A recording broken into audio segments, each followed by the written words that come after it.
Hello students, welcome to Shruti Kirti the admired one. ये हमारी gravitation chapter का पार्ट सेकंड है। तो अभी तक अगर आपने पार्ट फर्स्ट ना देखा हो तो जाकर देख लीजिएगा। शुरू करते हैं। अगर एक स्टोन और पेपर को हम सेम हाइट से गिराएं तो क्या होगा?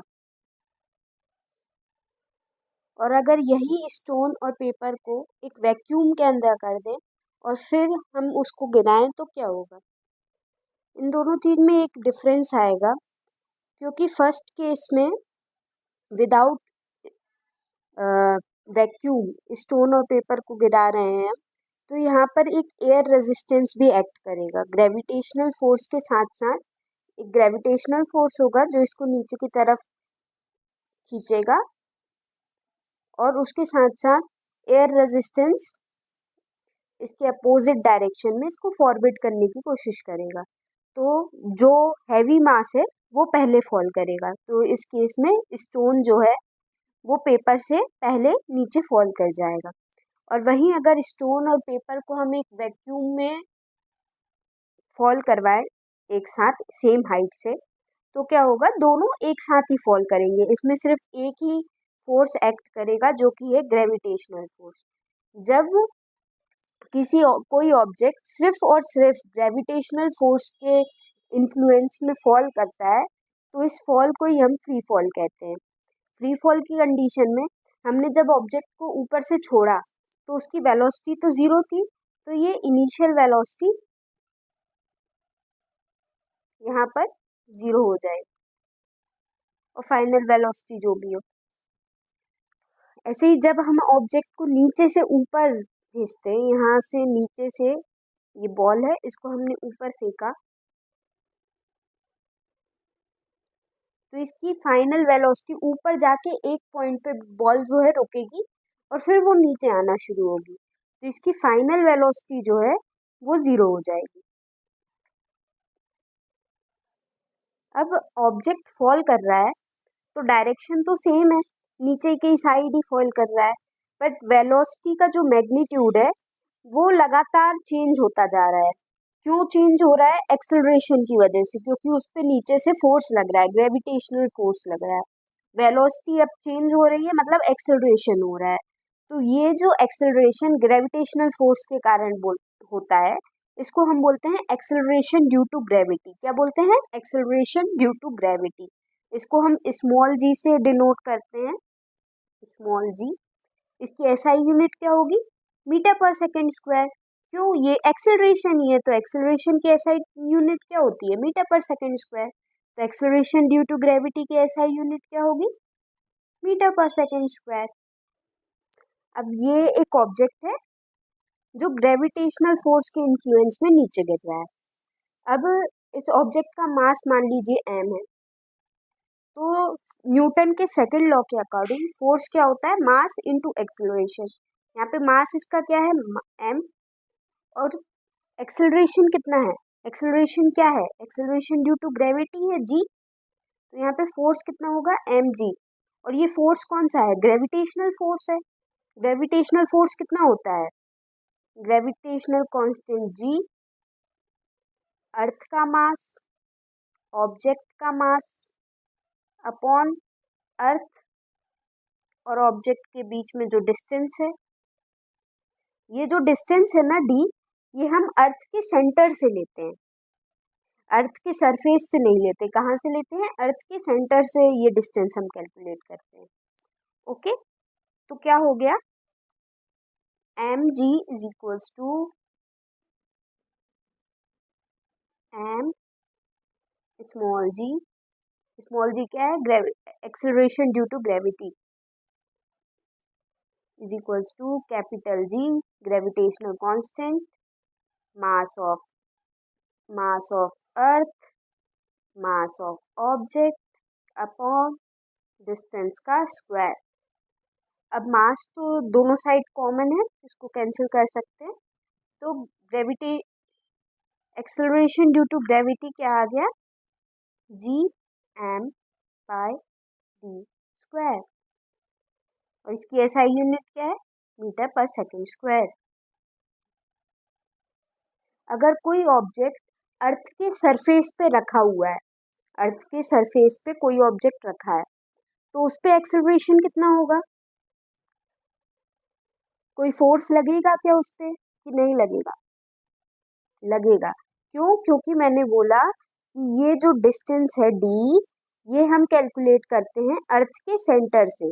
ये अर्थ है, ये इसका सेंटर है, यहाँ पे कोई ऑब्जेक्ट रखा है, स्टोन रखा है, बॉल रखी है, तो उस पे फोर्स लग रहा है, और वो फोर्स कितना होगा? G बाय, यहाँ पे d की जगह अर्थ का रेडियस आ जाएगा, r²।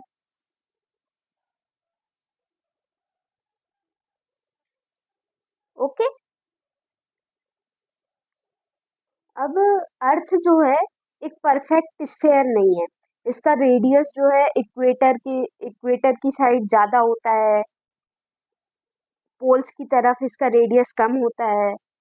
अब पोल्स की तरफ रेडियस कम है, gravity acceleration due to gravity हमारा कितना आया था? G is equals to capital G m mass of earth upon d²। और d अगर अपन देख रहे हैं कि सरफेस पर ये ऑब्जेक्ट रखा है, तो क्या हो जाएगा? अर्थ के रेडियस का स्क्वायर। अब मैं बोल रही हूँ कि पोल्स की तरफ जो है अर्थ का रेडियस कम होता है, और सरफेस की तरफ अर्थ का रेडियस ज़्यादा होता है। अब पोल्स की तरफ अर्थ का रेडियस कम होता है, तो पोल्स की तरफ एक्सेलरेशन ड्यू टू ग्रेविटी ज़्यादा होगा, और इक्वेटर की तरफ एक्सेलरेशन ड्यू टू ग्रेविटी कम होगा।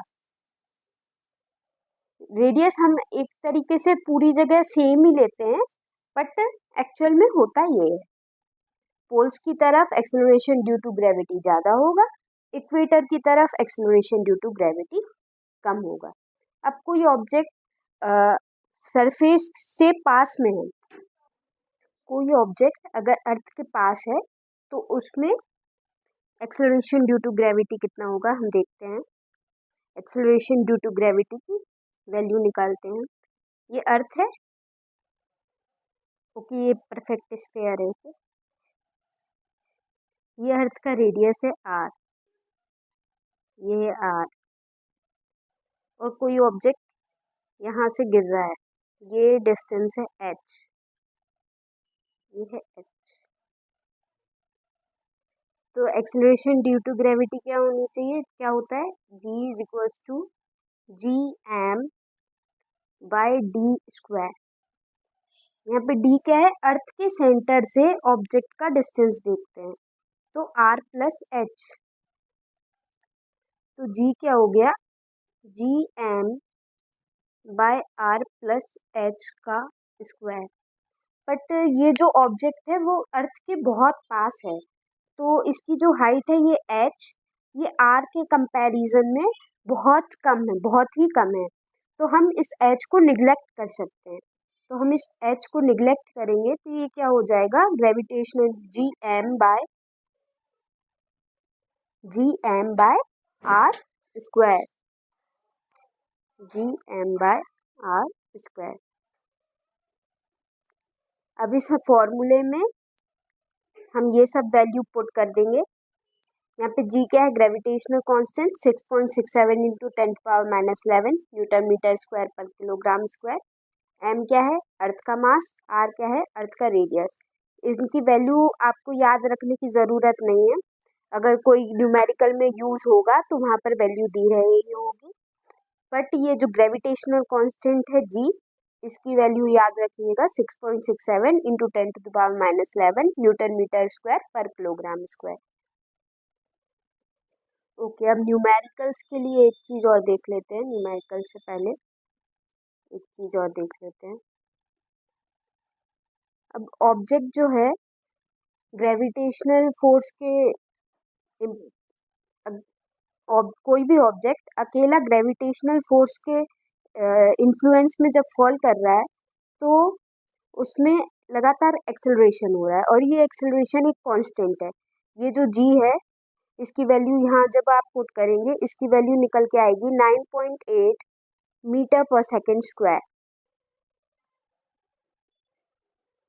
जब हम सरफेस से पास है ऑब्जेक्ट, उसकी बात कर रहे हैं। अगर ऑब्जेक्ट बहुत दूर है तो फिर अपन एक्सेलरेशन ड्यू टू ग्रेविटी के लिए ये फॉर्मूला यूज करेंगे। पर ऑब्जेक्ट सरफेस से कंपेरेटिवली बहुत ऊपर नहीं है। अगर हम अर्थ का रेडियस देखें और ऑब्जेक्ट की हाइट देखें, अगर हाइट बहुत छोटी है रेडियस के कंपैरिजन में, तो उस कंडीशन में जो एक्सेलरेशन ड्यू टू ग्रेविटी है उसकी एक कांस्टेंट वैल्यू हमारे पास आ गई 9.8 मीटर पर सेकेंड स्क्वायर। अब जब ऑब्जेक्ट सिर्फ ग्रेविटेशनल फोर्स के इन्फ्लुएंस में फॉल कर रहा है तो उसकी वेलोसिटी लगातार बढ़ रही है, पर उसका जो एक्सेलरेशन है वो कांस्टेंट है 9.8 मीटर पर सेकेंड स्क्वायर। अब यूनिफॉर्म एक्सेलरेशन की कंडीशन है, मतलब अगर यूनिफॉर्म एक्सेलरेशन की कंडीशन है तो हम इक्वेशन ऑफ मोशन अप्लाई कर सकते हैं। इक्वेशन ऑफ मोशन जो हमने चैप्टर 8 में पढ़ी थी मोशन में, क्या थी? v equals to u plus a t, s is equals to u t plus half a t square, v square is minus u square is equals to 2as। तो अगर ऑब्जेक्ट अर्थ के पास है, फ्री फॉल हो रहा है, अर्थ के surface से पास है, मतलब रेडियस के कंपैरिजन में अगर हाइट जो है ऑब्जेक्ट की सरफेस से वो बहुत स्मॉल है, तो हम हाइट को इग्नोर कर सकते हैं। उस कंडीशन में जी की वैल्यू होती है 9.8 मीटर पर सेकेंड स्क्वायर, और इस कंडीशन में इक्वेशन ऑफ मोशन हम अप्लाई कर सकते हैं ऑब्जेक्ट में। ओके, अब हम कुछ न्यूमेरिकल्स देख लेते हैं। ये देखिए, पहला न्यूमेरिकल है, a car falls off a ledge and drops to the ground in 0.5 second. इधर लिखा है drops to the ground in 0.5 second, मतलब टाइम पीरियड क्या है? 0.5 सेकेंड या 1/2 सेकेंड, कुछ भी लिख सकते हैं।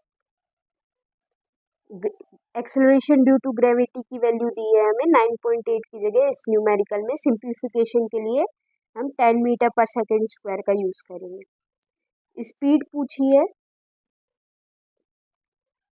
कार गिर रही है किसी लेज से। ओके, ये कार है, यहाँ से गिर रही है, और कितना टाइम लगा? हाफ सेकेंड का टाइम लगा। एक्सेलरेशन ड्यू टू ग्रेविटी कितना है? ये है। व्हाट स्पीड पूछी है जब वो ग्राउंड पर पहुंच जाएगी। अब ऊपर से गिर रही है तो यहाँ पे इनिशियल वेलोसिटी तो जीरो होगी, इनिशियल वेलोसिटी जीरो है। फाइनल वेलोसिटी हमसे पूछी है, टाइम हमको पता है, एक्सेलरेशन हमको पता है। ओके, एक चीज मैं आपको बताना भूल गई कि अगर एक्सेलरेशन का डायरेक्शन कैसे लेते हैं। अगर वेलोसिटी और एक्सेलरेशन सेम डायरेक्शन में हो रहा है तो एक्सेलरेशन को हम पॉजिटिव लेंगे, और अगर वेलोसिटी और एक्सेलरेशन डिफरेंट डायरेक्शन में हो रहा है तो एक्सेलरेशन को हम नेगेटिव लेंगे। कैसे? जैसे अगर हमने ऑब्जेक्ट को ऊपर की साइड फेंका तो इस कंडीशन में क्या है? ऑब्जेक्ट ऊपर ऊपर की साइड मोशन हो रहा है, ऊपर की साइड वेलोसिटी चेंज हो रही है, पर एक्सेलरेशन तो नीचे की साइड ही लग रहा है। ग्रेविटी के कारण जो एक्सेलरेशन लग रहा है, ग्रेविटेशनल फोर्स के कारण जो एक्सेलरेशन लग रहा है वो तो नीचे की ही साइड लग रहा है। तो इस कंडीशन में वेलोसिटी और एक्सेलरेशन का डायरेक्शन अलग अलग है, तो इस कंडीशन में हम एक्सेलरेशन को नेगेटिव लेंगे, और इधर पर एक्सेलरेशन और वेलोसिटी का डायरेक्शन सेम है, तो इस कंडीशन में हम एक्सेलरेशन को पॉजिटिव लेंगे। ओके, ये चीज़ मैं आपको बताना भूल गई थी। अब हम वापस इस न्यूमेरिकल पे आते हैं। अब इसमें पूछा है, इधर पर वेलोसिटी और एक्सेलरेशन का डायरेक्शन सेम ही है तो हम एक्सेलरेशन को पॉजिटिव ही लेंगे। अब हमसे पूछिए speed on striking the ground, मतलब हमको फाइनल वेलोसिटी निकालनी है, तो हम इक्वेशन ऑफ मोशन अप्लाई करेंगे। यहाँ पे कौन सी इक्वेशन लगा सकते हैं हम? v equals to u plus a t लगा सकते हैं, तो यहाँ पे v equals to u plus a t लगा देंगे हम, और यहाँ से हमारे पास v की वैल्यू आ जाएगी। अभी कैलकुलेशन पूरा आप करिएगा। सेकंड क्वेश्चन देखते हैं इसी का। सेकंड क्वेश्चन क्या है? एवरेज स्पीड पूछी है इस 0.5 सेकंड के दौरान। अब मैंने आपको बताया था कि यूनिफॉर्म एक्सेलरेशन की कंडीशन में हम एवरेज स्पीड जो होती है वो इनिशियल और फाइनल वेलोसिटी का एवरेज होती है। यूनिफॉर्म एक्सेलरेशन की कंडीशन में एवरेज स्पीड, इनिशियल स्पीड और फाइनल स्पीड का एवरेज होती है। ये मैंने आपको बताया था मोशन की क्लास में, चैप्टर 8 में ये हमने पढ़ा था। तो ये यहाँ पे फॉर्मूला अप्लाई कर देंगे। v हमने अभी निकाल ही लिया, इनिशियल वेलोसिटी 0 है, u प्लस वी बाई 2 हो जाएगी एवरेज स्पीड। इस फॉर्मूले से आप एवरेज स्पीड निकाल लेंगे। अब इसमें पूछा है हाइट पूछी है। हाइट कैसे निकाल सकते हैं? हाइट मतलब डिस्टेंस हो गया, हाइट मतलब डिस्टेंस, सरफेस से जो डिस्टेंस था, ग्राउंड से जो डिस्टेंस था, उसको किससे डिनोट करते हैं हम? एस से। किस फॉर्मूले से निकाल सकते हैं हम? एक तो हमारे पास फॉर्मूला है s is equal to u t plus half a t square. इसमें u 0 है तो s is equal to half a t square से ही निकल जाएगा। दूसरा हमारे पास एक फॉर्मूला ये भी है, v square minus u square is equal to 2as। यहाँ पे भी u 0 हो जाएगा। एक्सेलरेशन हमको पता है, v हमको पता है, हमने निकाल लिया अभी, तो एस अपन यहाँ से भी निकाल सकते हैं। ये दोनों फॉर्मूला से किसी का भी यूज करके हम एस निकाल सकते हैं। अब एक क्वेश्चन और देख लेते हैं। अब क्वेश्चन क्या है? An object is thrown vertically upwards. एक ऑब्जेक्ट है, इसको हमने ऊपर की तरफ थ्रो किया और ये 10 मीटर की इसने डिस्टेंस कवर की। 10 मीटर कितना डिस्टेंस कवर किया? 10 metre. And raises to a height of 10 metre. अब इसमें क्या कैलकुलेट करना है? हमारे पास क्या है? एस गिवन है। 10 मीटर का डिस्टेंस कवर किया मतलब एस है अपना 10 मीटर। और मैंने आपको क्या बताया था कि ऊपर जाके एक पॉइंट ऐसा आएगा जब ऑब्जेक्ट रुकेगा उसके बाद वो फॉल करना शुरू करेगा। तो ये तो इसकी इनिशियल वेलोसिटी हो गई जिससे हमने इसको फेंका, और फाइनल वेलोसिटी कितनी हो गई? 0। v हो गई 0। u हमको निकालना है, और हमको क्या पता है? एक्सेलरेशन ड्यू टू ग्रेविटी पता है हमको कितना होता है? 9.8 मीटर पर second square. Acceleration due to gravity हमको पता है। अब इसको पॉजिटिव लेंगे कि नेगेटिव? अब ऑब्जेक्ट ऊपर की तरफ मोशन कर रहा है पर एक्सेलरेशन तो नीचे की तरफ है, दोनों का डायरेक्शन अलग अलग है, तो एक्सेलरेशन को यहाँ हम नेगेटिव लेंगे, तो -9.8 मीटर पर सेकेंड स्क्वायर लेंगे। -9.8 मीटर पर सेकेंड स्क्वायर। अब u निकालना है हमको, तो simple v is equal to u plus a t हम लगा देंगे।